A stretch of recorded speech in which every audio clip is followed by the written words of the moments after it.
हाँ जी दोस्तों, PV classes में आपका स्वागत है। राजस्थान के लोक देवता के बारे में अपन पढ़ रहे हैं।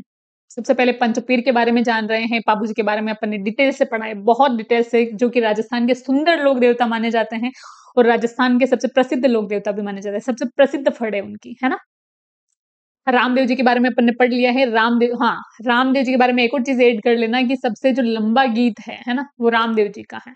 उसका सबसे लंबा जो गीत है वो रामदेव जी का है। अब आगे अपन पढ़ रहे हैं कौन से लोक देवता के बारे में पढ़ रहे हैं? गुगा जी के बारे में। तो गुगा जी जो थे वो चौहान राजवंश से संबंधित थे। सबसे पहले तो ये चीज़ ध्यान रखनी है, मैंने आपको क्लियर भी करवाई है कि जो पाबू जी थे वो राठौर राजवंश से थे। जो रामदेव जी थे वो तंवर राजवंश से थे। देवनारायण जी नागवंशी गुर्जर थे, है ना? गुगा जी चौहान राजवंश से थे। आगे हड़बू जी सांकला राजवंश से थे और मेहाजी जो मांगलिया उनकी ननिहाल की गोत्र लगाई जाती है ना? बाकी तो वो पंवार थे, ठीक है? तो ये चीज़ें अपन पढ़ रहे हैं, ये सबसे पहले तो उनका ये ध्यान रखना है कौन से राजवंश से संबंधित हैं, क्योंकि राजस्थान के इतिहास में राजवंश का बहुत महत्वपूर्ण योगदान है ना? पूरा का पूरी अलग हिस्ट्री लेकर बैठा है पूरा राजवंश, है ना? तो वो चीज़ है, ठीक है? तो इसलिए आपको ध्यान रखना है, गोगा जी का जो जन्म होता है वो कहाँ सॉरी, गोगा जी का जो जन्म होता है वो होता है ददरेवा चूरू में। आगे अपन पढ़ेंगे गोगा जी की जो शीर्ष मेरी रही है वो ददरेवा चूरू रही है। गोगा जी को जो धुर मेरी रही है वो गोगामेडी हनुमानगढ़ रही है ना? ये सारी चीजें अपन पढ़ेंगे। जन्म स्थान है उनका ददरेवा, और ददरेवा कहाँ पड़ता है? वो चूरू में पड़ता है। 1003 विक्रम संवत में तेजा जी का जन्म माना जाता है। तेजा जी एक चौहान राजवंश से संबंधित है, ठीक है? तेजा जी के पिताजी के बारे में अगर अपन बात करें तो तेजा जी के पिताजी के बारे में कहा जाता है इनका नाम था जेवर जी।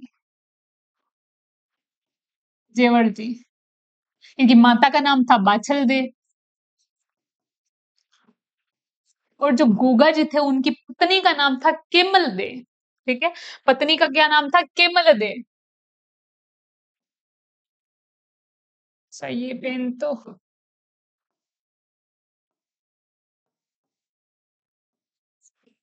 केमल दे, ठीक है? गोगा जी के बारे में, अन्य नाम के बारे में अगर पता करें तो ऐसा कहा जाता है कि इन्हें कहा जाता है सर्प रक्षक देवता, है ना? और गायों का मुक्तिदाता। अन्य नाम से क्या कहेंगे अपन? सर्प रक्षक देवता। सर्प रक्षक देवता, इन्हें कहा जाता है गायों का मुक्तिदाता।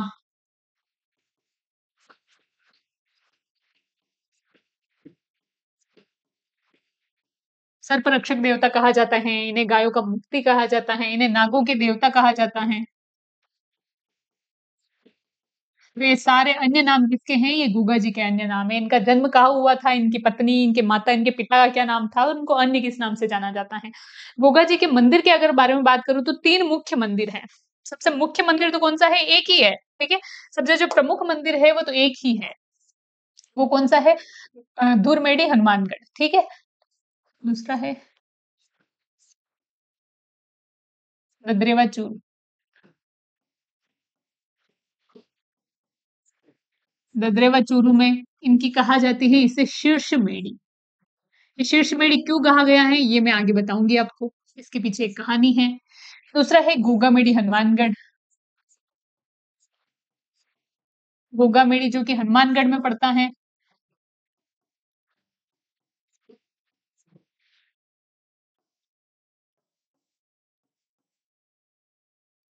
जो कि कहा जाता है दूर मेढ़ी। यहाँ पर तेजा जी का धड़ जाके गिरा था। उसके बाद जो गोगा जी की तिथि है वो है खिलेरियो की ढाणी सांचोर।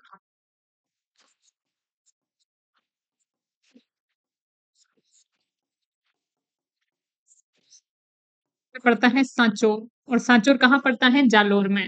अलग से जिला नहीं बना है सांचोर, जालोर में ही पड़ता है। इसे क्या कहा जाता है? गोगा जी की ओल्डी।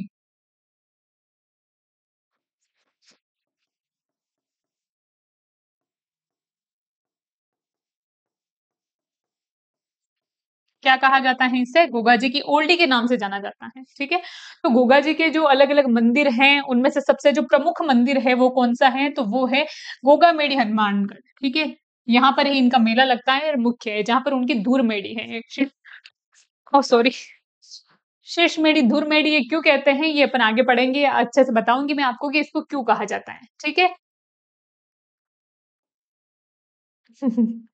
जो मंदिर है, मंदिर के बारे में अपन ने पढ़ लिया है। जो मुख्य मंदिर है वो कौन सा है, गोगामेडी हनुमान का। मंदिर की विशेषता की अगर मैं बारे में बात करूं तो मंदिर की विशेषता ये है कि गोगा जी के जो मंदिर है, कोई मंदिर के जैसे नहीं बने होते हैं। ये मकबर नुमा जो शैली होती है उसमें बने होते हैं। जिस प्रकार से मुस्लिमों के पीरों के जो बने हुए होते हैं ना, है ना, उसी प्रकार से थान बने हुए होते हैं। तो वैसे ही खेजड़ी वृक्ष के नीचे भी इनके थान बने हुए होते हैं और मकबरे नुमा शैली में उनके मंदिर बने हुए होते हैं। और जो मंदिर की ड्योढ़ी है उस पर लिखा गया है बिस्मिल्लाह, है ना। क्या लिखा गया है, बिस्मिल्लाह।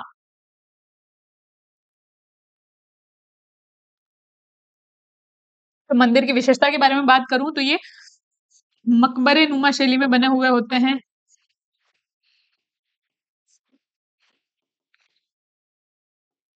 कौन, ये मंदिर मकबरे नुमा शैली में बने हुए होते हैं। और जो ड्योढ़ी है उस पर क्या लिखा गया है, बिस्मिल्लाह। क्या लिखा गया है, बिस्मिल्लाह। ठीक है, बिस्मिल्लाह नाम अंकित किया गया है मंदिर की ड्योढ़ी पर। ठीक है, तो ये चीज आपको ध्यान रखनी है। और इनके जो तेजा जी, सॉरी, गोगा जी है, खेजड़ी वृक्ष के नीचे, है ना। खेजड़ी वृक्ष के नीचे इनके थान होते हैं। खेजड़ी के नीचे, खेजड़ी वृक्ष के नीचे इनके थान होते हैं। ठीक है, और वो हर गांव में होते हैं, गांव गांव में होते हैं। तो ये चीज ऐसे बोलते हैं ना, गांव गांव खेजड़ी, गांव गांव गोगो, है ना। गांव गांव खेजड़ी और गांव गांव गोगा। तो ये चीज आपको ध्यान रखनी है। मंदिर की इनकी विशेषता है जो कि मकबरे नुमा शैली में बने हुए होते हैं। और उनकी ड्योढ़ी पे क्या लिखा जाता है, बिस्मिल्लाह अंकित है। कौन से मंदिर की बात कर रहे हैं अपन, तो ऑल ओवर सभी मंदिर, लेकिन जो मुख्य मंदिर है वो कहाँ पर है, वो कहाँ पढ़ा था अपन ने, जो धूरमेढ़ी है, गोगा जी हनुमान, गोगामेढ़ी हनुमान गढ़ी। अच्छा, यहाँ पर जो कॉन्सेप्ट आ रहा है धूरमेढ़ी और शीशमेढ़ी का, वो क्या है, तो जो गोगा जी को एक और नाम दिया गया है, जाहिर पीर।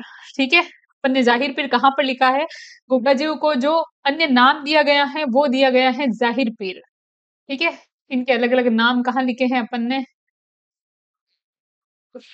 सॉरी, अच्छा, अच्छे अभी तो नाम नहीं लिखे क्या अपन ने, ये लिखे हैं। ठीक है, काय का मुक्ति बात रहता है, ये लिख रखा है। तो एक और इन्हें कहा जाता है जाहिर पीर।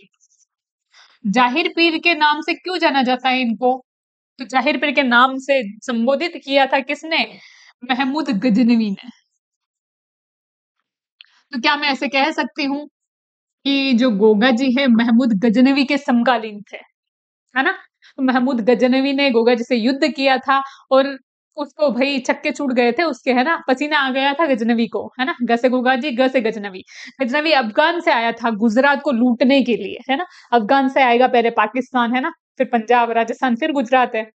तो राजस्थान होके ही जाएगा। तो तेजा जी, गोगा जी ने इनसे युद्ध किया। तो वो जो गजनवी है इसने उनको जो गोगा जी है उसको टेक दिया कि जाहिर पीर। जाहिर पीर का अर्थ होता है साक्षात देवता, है ना।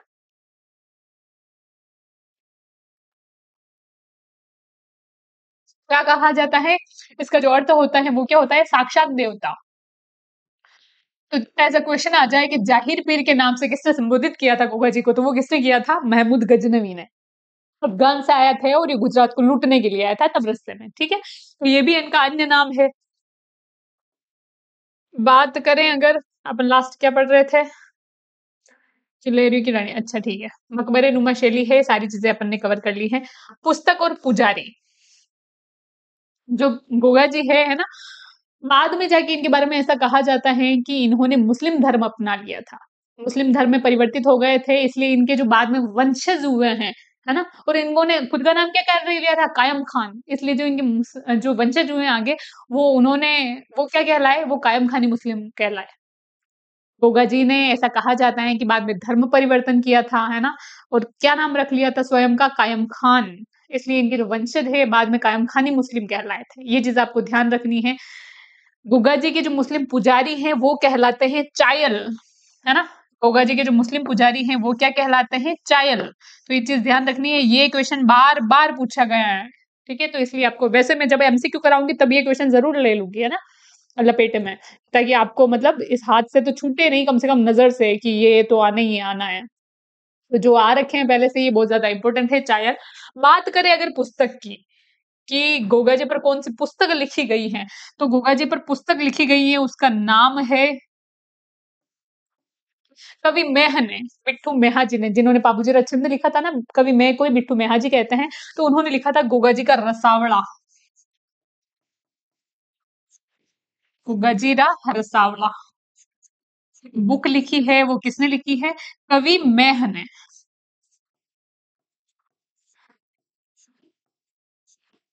ऐसा कहा जाता है कि ये अपने मौसेरे जो भाई है अर्जन तथा सुरजन, उनसे युद्ध करते हुए है ना, बाद में वीर गति को प्राप्त हो जाता है, गायों की रक्षा के लिए वीर गति को प्राप्त हो जाता है। तो ये चीज मैं अलग से ऐड करना चाहूंगी, अपने मौसेरे भाई,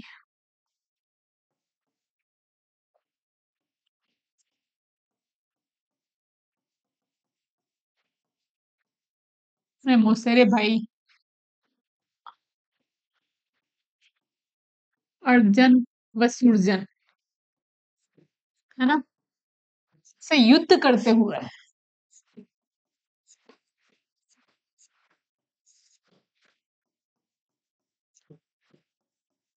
वीर गति को प्राप्त हो जाते हैं।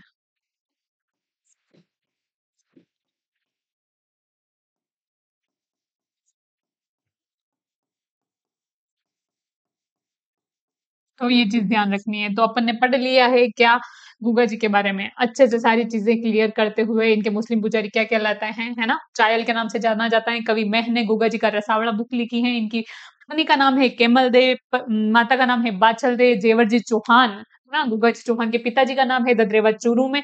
इनका जन्म होता है जिसे कि शीर्ष मेढ़ी, है ना, भी कहा जाता है। शीर्ष मेढ़ी दर धुर मेढ़ी क्यों कहा जाता है? अच्छा, ये लास्ट में इनका पढ़ा था ना अपन ने, अभी बढ़ता है मैंने आपको कि इससे वीर गति को प्राप्त हो जाते हैं। अब ऐसा बताया जाता है कि जब ये युद्ध कर रहे थे और वीर गति को प्राप्त हुए थे, तब जो ये शीर्ष मेढ़ी और धूर मेढ़ी वाला कॉन्सेप्ट है यहाँ पर आता है। ठीक है, तो यहाँ पर ये तेजाजी सॉरी गोगा जी जो वीर गति को प्राप्त हो जाते हैं, तो उनका जो सर है ना धड़ से अलग हो जाता है, सर जाकर गिरता है ददरेवा चूरू में, इसलिए वहां उसको कहा जाता है शीर्ष मेढ़ी। और धड़ जाके गिरता है कहाँ पर? गोगा मेढ़ी हनुमानगढ़ में, इसलिए उसे क्या धूर मेढ़ी कहा जाता है। धड़ को धूर मेढ़ी कहेंगे ना। भद्रवा चूरू और हनुमानगढ़ दोनों ही सीमा पास पास ही है ना, पास पास ही है बिल्कुल। तो ऐसा है कि जस्ट होता है ना अपने जैसे इधर राजस्थान इधर एमपी, हमारे खुद के ही है कि घर तो किसमें है राजस्थान में, और टॉयलेट एमपी में बना हुआ है, तो एक ही घर से बीच में रेखा है। तो वही है कि वही चीज हुई है कि सिर यहाँ पर थोड़ा सा गिरा होगा और धड़ यहाँ पर गिरा है। ठीक है, और ऐसा कहा जाता है ये तो सिर जो है ना कट जाने के बाद भी गोगा जी युद्ध करते रहे थे, तो वो धड़ जो था युद्ध करते करते थोड़ा दूर चला गया था, है ना। तो इसलिए ये चीज थी, कॉन्सेप्ट था जो मैंने आपको क्लियर कर लिया है। तो गोगा जी के बारे में सारी चीजें अपन ने पढ़ ली है अच्छे से। चौहान राजवंश से थे, इसलिए इन्हें कहा जाता है नागवंशीय चौहान। क्या कहा जाता है? इन्हें कहा जाता है नागवंशीय चौहान।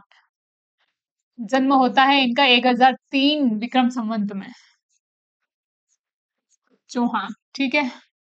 इन्हें नागों के देवता, गायों के मुक्तिदाता, सर्परक्षक देवता कहा जाता है। ठीक है, हम मंदिर के बाद में गोगा जी के पुत्र के बारे में पढ़ेंगे अपन, केसरिया जी। ठीक है, वो भी, उनकी भी क्या सफेद रंग की ध्वजा होती है और उन्हें भी सर्परक्षक देवता कहा जाता है। ठीक है, तो ये चीजें सारी पढ़ेंगे। तो इतना ये बहुत ज्यादा इंपॉर्टेंट है, चायल, है ना।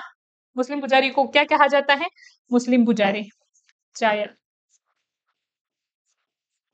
तो ये चीज आपको ध्यान में रखनी है। ठीक है, चलो आज के लिए इतना ही। गूगा जी कंप्लीट हो गए हैं। धन्यवाद।